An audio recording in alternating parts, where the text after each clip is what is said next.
What is happening, guys? Ari here with Boston Automotive Consulting, and today I'm going to be equipping you with some of the most useful information if your credit is below a 720 and you're trying to figure out exactly how credit approval and tier ratings work on Toyota and Honda leasing. You got to pay super close attention to everything that I'm going to be saying so you can completely understand how this all works. Before I jump into exactly how the credit tier ratings and approvals work, I'm going to need you to do me a huge favor. All the information you're about to receive in this video is completely free. Please do me a favor, hit the like button, and please consider subscribing to the YouTube channel. Diving right in, when I tell you that Toyota and Honda are lenient with their credit approvals, I really mean it. However, if you've got anything below a 610 credit score, things get really expensive.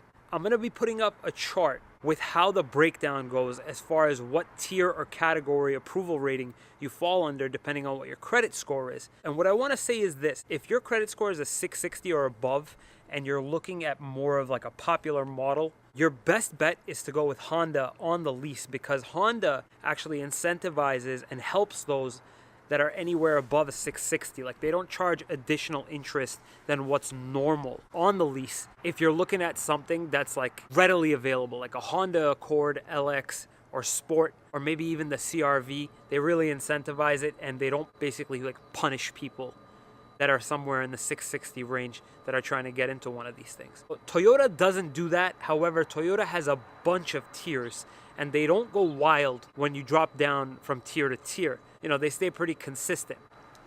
Now, you're going to notice right next to me is the breakdown of the tier ratings. Now, Toyota has what's called Tier 1 Plus. Basically, they start off at a 720 credit score, and it goes down basically like increments of like 30 and 20. They have it going all the way down to Tier 7, and depending on what credit score, what tier you fall under, you're going to get what's called a money factor adder. So basically, if they charge anywhere between 1 and 2% on like let's say a RAV4 lease or like a Corolla lease, what happens is that this is what's called the money factor at buy rate.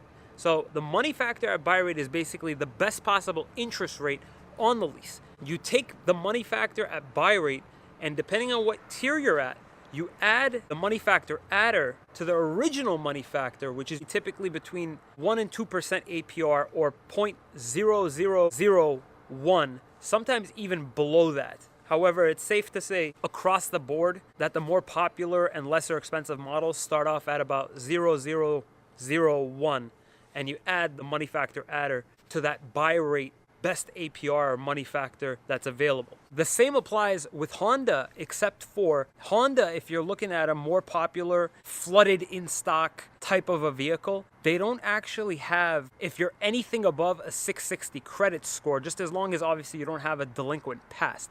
The reason why I say this is that Honda, although they help people above a 660, they have a very stringent credit approval process. So basically, they look at every application carefully.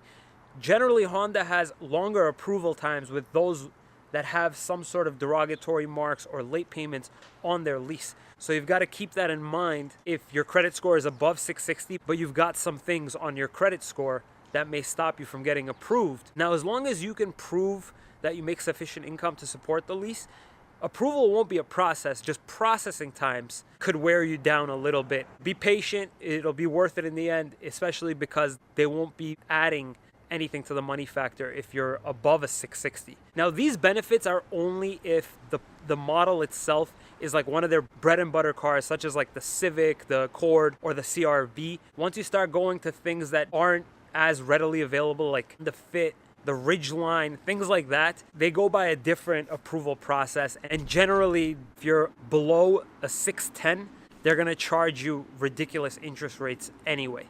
If you're anywhere close to a 610, stick with Toyota, don't go to Honda. However, if you're looking at a very popular model, it's safe to say that if you're anywhere above a 660, Honda may be a better fit for you than Toyota, especially if you're looking at Honda to begin with. So guys, I hope that this video helped you. Like I said before, super useful information, especially because there's no real transparency anywhere you look. Dealers don't give up this information up until the point that you're about to sign or may have already signed. If you appreciate the information that I shared with you, please guys, like the video and please consider subscribing. Thank you so much for watching, guys. We'll see you next time.